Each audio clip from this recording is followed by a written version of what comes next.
Hey everybody, welcome back to Behind the Sound, the podcast where we take you behind the scenes of NSU's music department events and show you what it takes to make them sound great.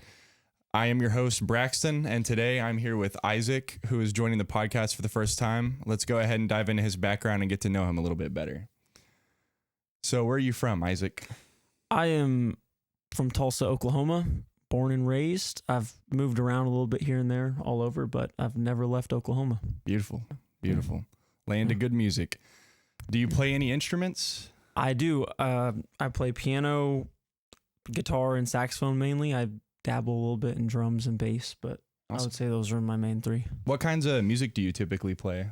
I would say typically play a lot of soul, a little bit of jazz, but I mean, I was never like formally taught or didn't really learn, so right. I can't really call it like jazz, but it's definitely like soul inspired and funk and a lot of that. It's jazz. Yeah. It's jazz. It's jazz. Yeah, absolutely. Yeah. It all does. Yeah. And so when it comes to the types of music you play, who influenced you in those sort of different genres and pathways? Yeah. So I grew up in my dad's a pastor, and so my mom plays music, and they both led worship a lot at any of the churches we were at, and still to this day.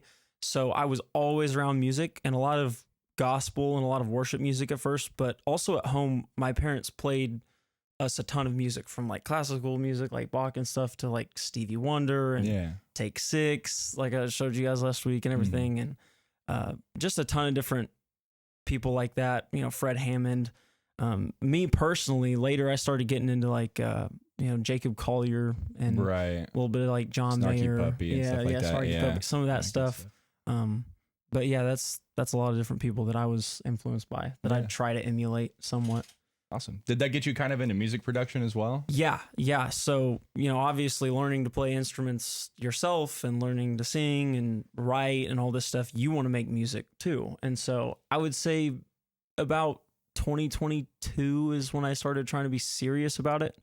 Because before then, I had like a little recorder at home and little things that I mess around with, but I didn't actually like start to dive into the monster that music production is until a few years ago. Yeah. So last episode, Ethan and I covered some personal projects that we've worked on, such as doing like our own little jazz projects, or even going out and, or mostly doing stuff here at the school, but going out and venturing and doing stuff with other artists that are outside of school. So like extracurricular things. Do you have any like direct experience with that kind of stuff? Like, the personal projects and working with other artists for like recording and mixing and mastering and stuff like that? Yeah. So, for instance, like me and my brothers we're working on a lot of different music ourselves, and we've recorded it at like our little home studio and whatnot. But we've also recorded with friends and had friends come in and do stuff on different songs. Like we had a friend come in and play the bass on one song, and we had to mix all that. We got to go to the church studios. They have like a deal for Oklahoma people and local musicians. Yeah, our friend was visiting, and we were like, hey, we could go in and spend a little bit of money. And so we got to experience that was the first time I got to experience being in a real studio. I'd never really been. That's other cool. Than that, I've only been in my home studio, and we don't really have one here, but like TCC, I went there for a while. They had one. But I've worked with several people. I've got to record for different things. I've just kind of done a little bit of everything. You know? That's awesome. So, what brought you to NSU in particular? Money. Money, yeah. A big one. Yeah. Well, I had a lot of friends go. I had a few friends go to OBU, Oklahoma Baptist University, and they tried to get me to go, but I stayed behind TCC and went for free at TCC. Got the 2 years for free. I didn't want to quite spend a ton of money and wanted to save up, and NSU was kind of the best next option to go. Money-wise, especially, I didn't want to. And close to home as well. Yes, close to home. I still commute, but it's only in like an hour drive. It's not that bad. Yep. It's not horrible. Yeah. Unless there's a tractor on the highway. I haven't had to come past one yet, especially on the small highways, but Be stuck on there for like 20 minutes. Yeah. So what's your major? My major's history and my minor's music production. I've kind of like the two things that I've loved the most, especially through school, has been music and history. And I've really thought about like becoming a teacher in history or whatnot. And, you know, obviously I did music production as my minor because I want to learn more about music production. I like music. So yeah, absolutely. Yeah. So with that being said, like coming to NSU for music production, what exactly do you like? What goals do you have in mind whenever you get out of school, or even like still being in school, like using your production skills that you learned at NSU? Yeah. So, I mean, I've always wanted to, of course, make my own music and have personal projects that I work on and stuff. But I'd also like, you know, love to mix music for other people and, you know, go record people. And like me and my brother talked about like what it would be like to, you know, work in a studio of our own and have people come in and record like, you know, just have jobs like that. Like that'd be great. But I do know that that can be a long road and whatnot. So there's, you know, the teacher part is kind of a backup plan, you know, because I've taught, you know, I've not just music, but I'm also like heavily involved in like ministry and like doing like live sound for my church and recording stuff for my church and everything. So like I've also, you know, being like I've talked to my parents about this stuff, but like, you know, being a teacher, you have a lot of time on your hands, not just it's like one job that you can get a bunch of breaks. And so I'm like, okay, you know, already love history, love teaching, love obviously talking about stuff for long periods of time and everything. So I thought that's a good, you know, that could be a good backup, a good thing to help me out until, you know, maybe one day we could do a studio or could record for other people. Or have your own school full time, like doing that sort of stuff. Or have your own school, that'd be crazy. But a thing that I really like about doing like lessons or teaching in like small settings while still in school is it really helps me like internalize the not just course material, but like things that I learn, like being in the field. Like I get to like write it down, see what I'm talking about with the student, and like I just repeat it to myself basically. Like repetition legitimizes just.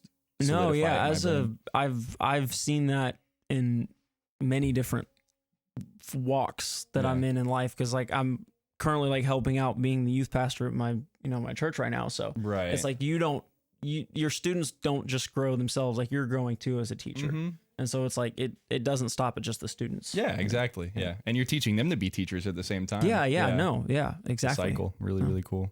Yeah. Pretty awesome. So we've got written down here the topic of AI and music. Oh yeah, AI music. So I've been seeing, I haven't experienced it personally because I haven't been a user of Spotify in several months, but I've been seeing recently that Spotify has been heavily pushing like entirely AI generated artists and like playlists and albums and stuff like that, even with like album art. So what do you think about that? I got tricked. Yeah. I got totally tricked by it looked like a 70s like soul song. I was just going through my radio. I was like, oh, this sounds good, you know, it sounds great. And then I looked at the album cover and I was like, that doesn't look right. You know, that totally looks AI generated. And then you go to their profile, it's all music from 2025. Right. You know, it's like all new. It's like generic images. But yeah, no, the craziest thing is why is Spotify, like, why are they pushing that? Yeah, they're like actively pushing it. Like, I don't even think there's an option that you can turn it off. I'm not sure. Maybe I'd imagine there's some sort of like big financial incentive for them with like maybe that's what I was thinking. Maybe data centers or something like that. I have no idea. I truly don't. Well, they don't. I mean, think about it. Like AI artists, you don't have to pay anybody. Right. You just write it into the prompt. You don't got to pay anybody. You don't got to go through like, we got to give the land. Yeah, we don't got to give the writer anything. We don't got to give the producer anything. The mixer, like, there's no process. It's just like, done. It's the model, like it's over. Like taking information from what has existed before. It's all a conspiracy to take over the music industry.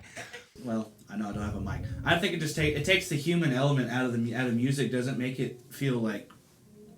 I mean, yes, it might sound good. You might be tricked, but like it just takes the human element, and I don't like taking that out the human element. That's what makes music. It can sound good and it can make some people feel good, but it is soulless. It's No, absolutely. I've ran into that even in my own recordings and stuff. Like, you know, like there's a time and a place for stuff like pop songs that are like, you know, very on the grid, very like repetitive, very polished. But you know, there's a good sound to that. They you know, if robotic. you're going, yeah. But sometimes, you know, that music is it's the little mess ups that make it human, and that's why AI is Yeah, but it's also scary because I feel like a lot of people don't care about it as much. Exactly. They're just like, oh, it's not, music sounds good and everything. It's even crazier. I like this, it's They're whatever. like, but it sounds good. It's like, but the ethics. Yeah, the ethics. And then there's a jazz musician that I follow. He's a jazz trombone player named Jason Marsalis. I follow him on like Twitter and a couple of other apps, and he'll post sometimes about like. He'll be in like a restaurant and he'll have his phone recording himself doing like a Snapchat video to update his story. And you'll hear in the background like piano, like a trio of a piano, bass player, and drums. And you can tell it's like, it's AI. It's AI generated. Like the melodies, they don't actually like go anywhere. They're really like linear. It's really interesting.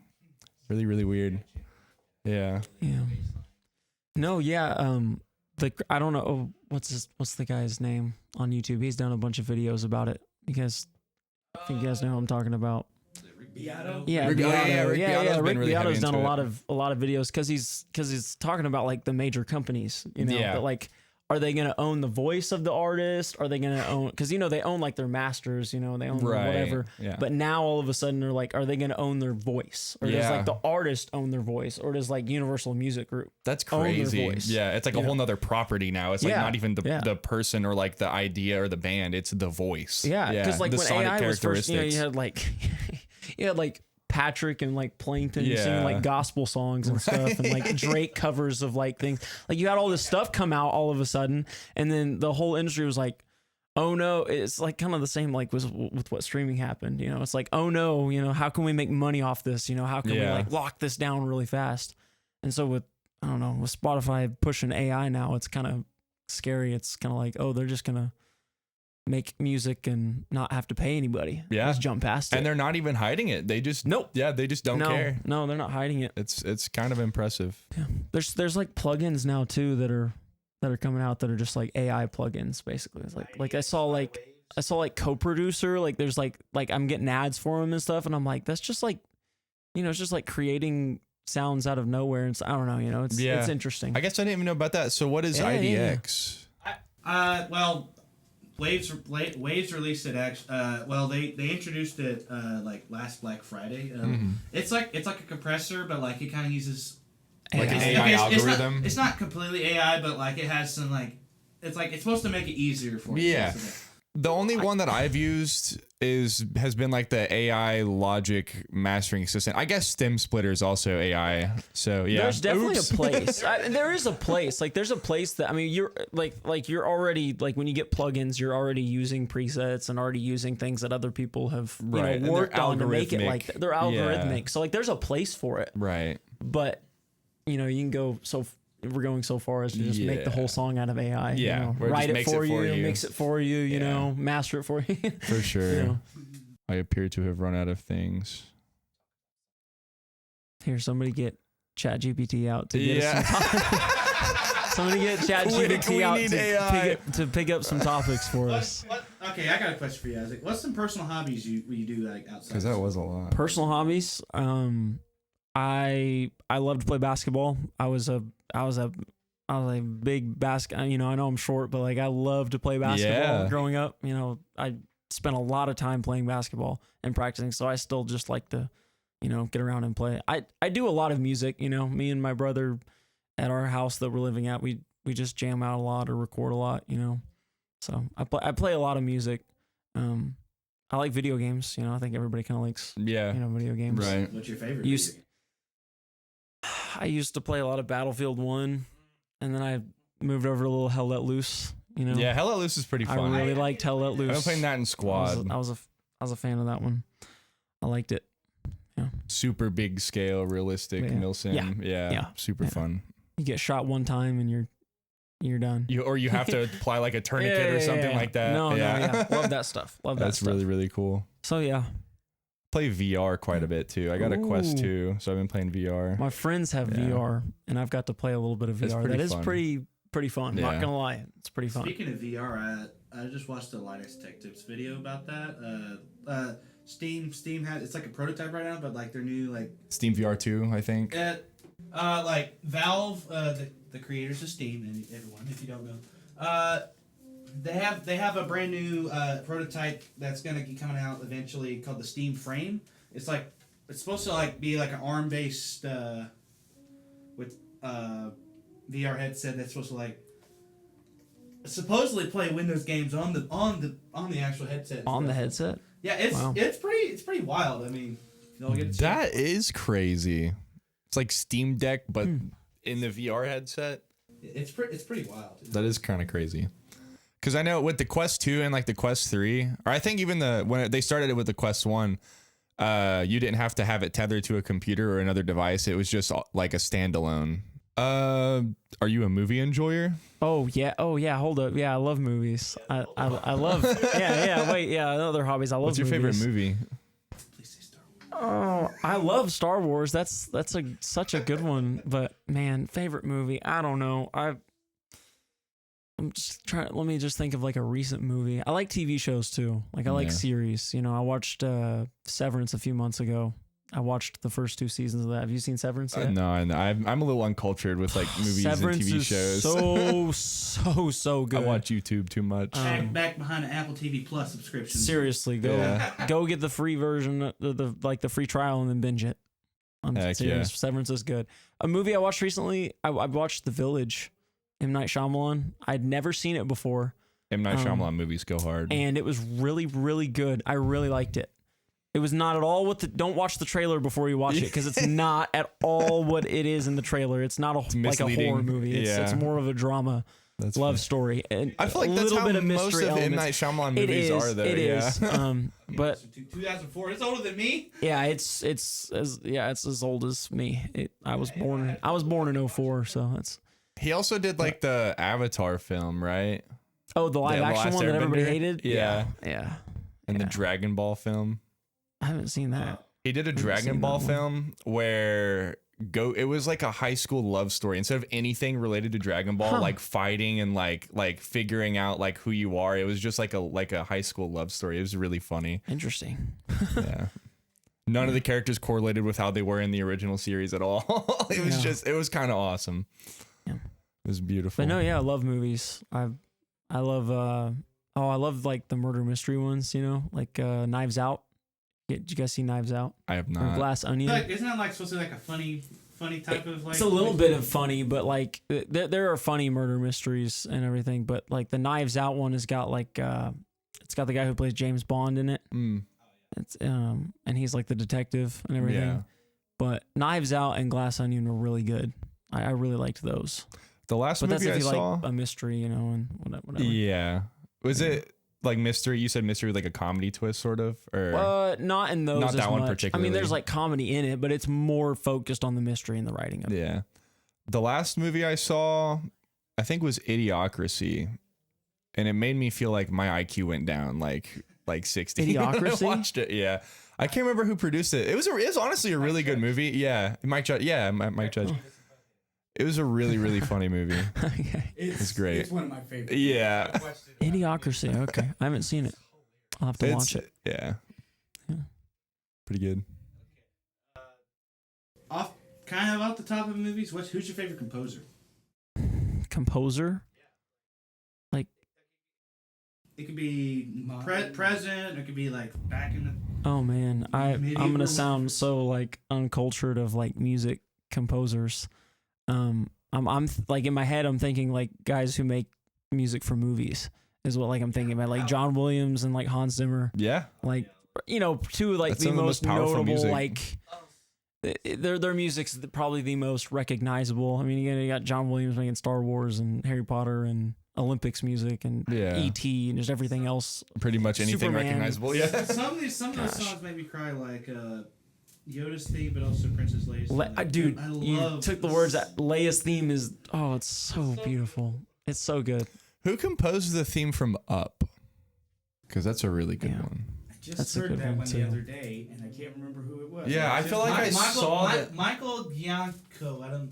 Oh, Giacchino. It's He like an made Italian name. Yeah. If you start looking at like the guys who have made like bigger movie scores, like a couple names like pop up. Right. Like Michael, that guy. I don't know how to say his last name. Like he did like the Probably latest like Giacchino. Batman movie, and there's another like James Newton Howard. like composers and movie composers, if you start listening like to the music in the movies, like you'll start to notice like little like motifs and little like lines, and you're like, wait a second, I feel like I've heard that like somewhere else before. And then if you think, oh, I've heard that in a different movie, like you start to hear who it is, like, you know, it's like, or like John. Yeah, you'll hear where the influence is. I remember watching different movies and I was like, is that like, no way, that sounds like a John Williams thing. And sure enough, like John Williams is the one that wrote the music for it or something, you know, just like something simple like that. But, you know, that's to answer your question on composers. I'm going to be modern and Braxton, I don't know if uncultured. I don't know if I ever asked you that question. What's your favorite composer? Who's your favorite composer? I think my favorite composer is probably, I don't know, because he's kind of an arranger. Sammy Nestico. I would say composer Thad Jones, but arranger Sammy Nestico. Good answer. Okay. Yeah. It's really, really, really good music. Like super dense harmonies. I don't know, just really good music. Everybody likes Vince. I can't say his last name. Vince Guaraldi. Yeah, Vince Guaraldi. Yeah. Yeah, everybody likes Vince. Yep. Oh, I love playing Christmas Time is Here on piano. Christmas Time is It's like my great. favorite. Like, I mean, Beautiful especially since music. Christmas is coming up. Yeah. I Or The Great Pumpkin. That one's good too. I like that one. I like to play that one. I was trying to learn skating the other day. The one that goes ba-na-na-na-na-na-na-na-na-na-na. Yeah, yeah. Yeah, you know which one. Yeah, okay, you know which one I'm talking about. Yeah, so we've got a concert tonight with the jazz program, the jazz orchestra, and the jazz ensemble are both playing in the tonight's program. It's called Beyond Boundaries, and it's featuring some music on the jazz orchestra side. It's featuring John Clayton, Roy Hargrove, Jason Marshall, Charles Mingus, and then there's plenty of other composers there. And then next Thursday, November 20th, we've got a program with the Wind Ensemble. That one's called Song of the Open Road. And it's featuring works by Copley, Kwong, Price, and a couple of other composers. And we're going to have Dr. Allison Moore, who's a voice professor here at NSU, collaborate with us on that program. So that'll be really fun. Be sure to check those out. So I'd like to thank George Hilligoss and Katie for coming out and helping us set up this this podcast studio, for cleaning the room, painting the walls, getting the bookshelf set up, a lot of George's records and his personal CDs and stuff. A lot. So thank you guys very much for that. Very thankful to be in this new space. It feels nice. It looks nice. Mm-hmm. Heck yeah. Feels professional. Yeah. Oh yeah, I forgot we also have that angle. So yeah. Yeah, it feels production worthy. It feels amazing. I keep forgetting Yeah, about you can probably that see one. the back of Aaron's head. You blinked at us. Yeah. It's winking. Yeah. Thank you so much for joining us today in Behind the Sound in our new podcast room. Thank you to everybody that's helped out building this and working on this. We hope you join us in the future for more episodes and hopefully interviews. Thank you so much. Thank you.